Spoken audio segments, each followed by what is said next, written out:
Hey everyone, today we're reviewing the ID AI avatar.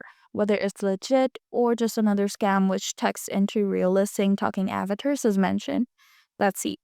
Quick disclaimer before we begin, everything in this video is based on publicly available information and personal opinion. DID lets you create AI avatars that talk using just audio or text. It's web-based, fairly easy to use, and the avatars are surprisingly lifelike. You can upload your own image or pick from presets.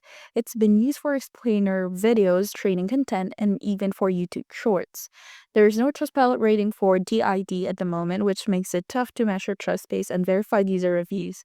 That said, casual users report that it's a fun tool with some impressive visual results, but it's not perfect. Voice syncing can be off at times, and some avatars feel a bit robotic. Also, while it has a free trial, the better features are locked behind a paid plan. And the pricing can be a bit steep if you are just a casual user.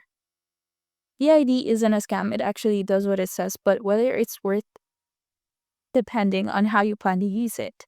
For basic content or creative project, it's a cool tool, just don't expect it to be flawless or cheap.